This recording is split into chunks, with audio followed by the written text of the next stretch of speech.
आखिर क्यों हम जैसा बनना चाहते हैं वो ना बनकर कुछ और बन जाते हैं। जी हाँ दोस्तों, आप सभी को हमारे चैनल बुद्धा बेटा लैजिंग में दिल से स्वागत है। अगर आपको हमारी कहानी वीडियो पसंद आती है तो कृपया इसे लाइक करें, शेयर करें और हमारे चैनल को सब्सक्राइब करना न भूलें, ताकि हम ऐसी ही और प्रेरणादायक कहानियाँ आप तक ला सकें।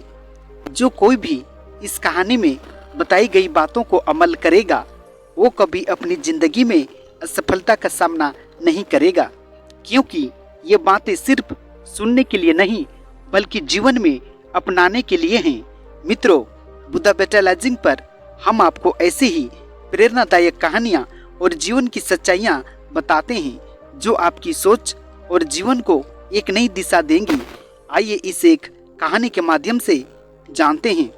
भगवान बुद्ध और हंस पक्षी के बीच होने वाला यह काल्पनिक संवाद प्रतीकात्मक रूप से जीवन के गूढ़ प्रश्नों पर आधारित है, जिसमें यह समझाने का प्रयास किया गया है कि क्यों हम अपने वास्तविक लक्ष्य से भटककर किसी और दिशा में चले जाते हैं। इस संवाद के माध्यम से गौतम बुद्ध ने जीवन की जटिलताओं, मनुष्य की इच्छाओं और उसकी मानसिक स्थिति को समझने का प्रयास किया। यह कहानी उन दिनों की है जब गौतम बुद्ध ज्ञान की प्राप्ति के बाद अपने शिष्यों के साथ विभिन्न स्थानों की यात्रा कर रहे थे और अपने उपदेशों से लोगों का मार्गदर्शन कर रहे थे। एक दिन वे एक जंगल के समीप ठहरे। यह जंगल अपनी शांति और प्राकृतिक सौंदर्य के लिए प्रसिद्ध था। यहाँ पक्षियों की मीठी ध्वनियाँ, पेड़ों की ठंडी छांव और बहती नदी की कलकल धारा वातावरण को सुखद बना रही थी। बुद्ध अपने शिष्यों के साथ एक बट वृक्ष के नीचे ध्यान में मग्न थे। अचानक बुद्ध के पास एक हंस पक्षी आकर बैठ गया। उसकी आंखों में एक अजीब सी चिंता और बेचैनी थी।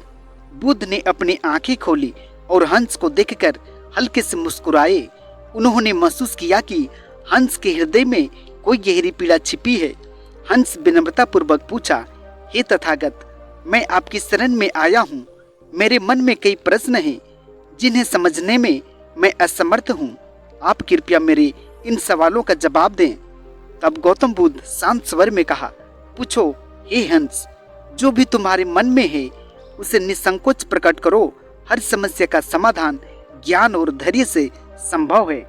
हंस का पहला प्रश्न पूछता है, हे बुद्ध, मैं उड़ने में माहिर हूँ, आकाश की ऊंचाइयों तक पहुँचता हूँ, लेकिन जैसे जैसे मैं ऊपर उड़ता हूँ मुझे लगता है कि मैं अपनी मंजिल से दूर जा रहा हूँ। मैं जहाँ जाना चाहता हूँ वहाँ नहीं पहुँच पाता। ऐसा क्यों होता है कि हम जहाँ पहुँचना चाहते हैं वही नहीं पहुँच पाते और किसी और दिशा में चले जाते हैं। तब गौतम बुद्ध मुस्कुराते हुए कहते हैं, हंस, तुम्हारा प्रश्न हर जीव के जीवन का सार है। मनुष्य भी इसी प्रकार अपनी दिशा से भटक जाता है, क्योंकि वह अपनी वास्तविकता से अनभिज्ञ होता है। तुम सोचते हो कि तुम जहाँ जा रही हो वह तुम्हारी मंजिल है, लेकिन कई बार हमारी इच्छाएं और हमारी धारणाएं हमें भ्रमित कर देती है। हम जो बनना चाहते हैं वह हमारी आंतरिक इच्छाओं और संसार की बाहरी परिस्थितियों से प्रभावित होता है। तब जाकर हंस कहता है, लेकिन हे बुद्ध, क्या यह संभव नहीं कि हमारी इच्छाएं और लक्ष्य सुस्पष्ट हो ताकि हम कभी भटके नहीं? तब गौतम बुद्ध कहते हैं, इच्छाएं और लक्ष्य दो अलग चीजें हैं हंस। इच्छाएं प्रायः अस्थिर होती है, वे बदलती रहती हैं। आज तुम्हारी एक इच्छा है, कल दूसरी हो सकती है, लेकिन सच्चा लक्ष्य वही होता है जो अटल और स्थिर हो। मनुष्य की इच्छाएं अक्सर उसकी समझ और ज्ञान की कमी के कारण बदलती रहती है, इसलिए वह अपने वास्तविक लक्ष्य से भटक जाता है। तब हंस दूसरा प्रश्न पूछता है, हे महात्मा बुद्ध, हम अपनी इच्छाओं पर कैसे नियंत्रण पा सकते हैं? कैसे हम यह जान सकते हैं कि हमारी इच्छाएं वास्तविक है या मात्र एक भ्रम? तब गौतम बुद्ध कहते हैं, इच्छाओं का स्वभाव ही बदलते रहना है। वे क्षणिक होती है और उन्हें स्थिरता की आवश्यकता होती है। जब तुम अपनी इच्छाओं को अपने मन के नियंत्रण में लाते हो तब तुम अपने लक्ष्य के प्रति सच्चे हो सकते हो। ध्यान, विवेक और साधना के माध्यम से तुम अपनी आंतरिक स्थिति का निरीक्षण कर सकते हो। जब मन शांत और संतुलित होता है तब तुम्हारी वास्तविक इच्छाएं और लक्ष्य स्पष्ट हो जाते हैं। तब हंस फिर तीसरा प्रश्न पूछता है, लेकिन हे महात्मा बुद्ध, क्या हम अपनी परिस्थिति से प्रभावित नहीं होते? समाज, परिवार और हमारी आवश्यकताएं भी तो हमें प्रभावित करती है। क्या इनसे दूर रहकर हम अपने वास्तविक उद्देश्य तक पहुंच सकते हैं? तब गौतम बुद्ध धैर्यपूर्वक कहते हैं, परिस्थितियां और समाज का प्रभाव अवश्य होता है, लेकिन वह तब तक ही होता है जब तक तुम अपने भीतर की शक्ति को नहीं पहचानते। जब तुम आत्मज्ञान प्राप्त कर लेते हो और समझ जाते हो कि तुम्हारे जीवन का असली उद्देश्य क्या है, तब तुम परिस्थितियों से प्रभावित नहीं होते। समाज की धारणाएं तुम्हें रोक नहीं सकती। मनुष्य का सबसे बड़ा शत्रु उसका स्वयं का अज्ञान है। जब तक यह अज्ञान दूर नहीं होता, तब तक व्यक्ति अपने लक्ष्य से भटकता रहता है। तब हंस बुद्ध की बातों को सुनकर गहरे विचार में डूब गया। उसे महसूस हुआ कि उसकी असफलता और भ्रम का कारण उसकी अपनी इच्छाएं और समाज के दबाव थे। वह अपनी पहचान और उद्देश्य से दूर हो चुका था, लेकिन अब उसे बुद्ध के शब्दों से एक नई दिशा मिल रही थी। हंस आभार व्यक्त करते हुए कहता है, हे महात्मा बुद्ध, आपकी वाणी ने मेरी आंखें खोल दी है। मैं अब समझ गया हूँ कि मैं क्यों भटक रहा था।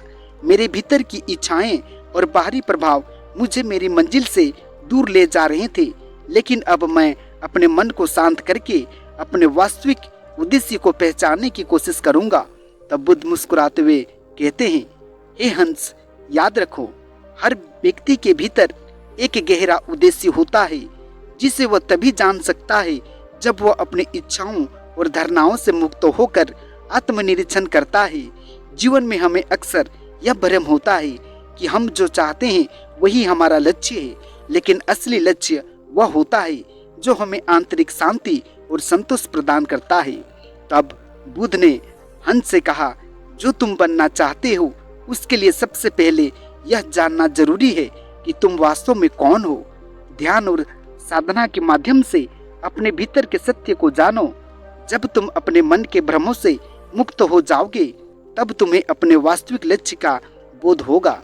इस संवाद के माध्यम से भगवान बुद्ध ने यह स्पष्ट किया कि हम अक्सर अपनी इच्छाओं, समाज के दबावों और अज्ञान के कारण अपने वास्तविक लक्ष्य से भटक जाते हैं। हमें अपने भीतर की शांति और सत्य को पहचानने के लिए ध्यान, साधना और आत्मनिरीक्षण की आवश्यकता होती है।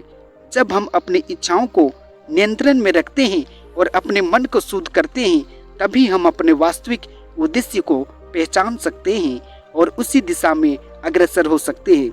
जी हाँ मित्रों, इस कहानी से हम लोगों को ये सीख मिलती है कि जीवन में सबसे महत्वपूर्ण चीज आत्मज्ञान और आत्मनिरीक्षण है। जब हम अपने भीतर के सत्य को पहचानते हैं, तभी हम वास्तविक शांति और संतोष प्राप्त कर सकते हैं। जी हाँ मित्रों, प्यारे दर्शक बंधुओं, ये कहानी वीडियो आप लोगों को कैसी लगी? मुझे उम्मीद है ये कहानी आपको जरूर कुछ सिखाकर चली गई होगी। जी हाँ मित्रों, वैसे दर्शक बंधु जो अभी तक हमारे चैनल में आकर हमारे चैनल को सब्सक्राइब नहीं किए हैं, कृपया आपका भी एक हक बनता है कि मेरे चैनल को सब्सक्राइब करें और इसी प्रकार हमें प्यार दें, ताकि आने वाली कहानी वीडियो मैं आपके सामने एक अच्छा सा बनाकर प्रस्तुत कर सकूं। जी हाँ मित्रों, आज का कहानी वीडियो में इतना ही। आप लोगों को बहुत बहुत धन्यवाद। नमस्कार।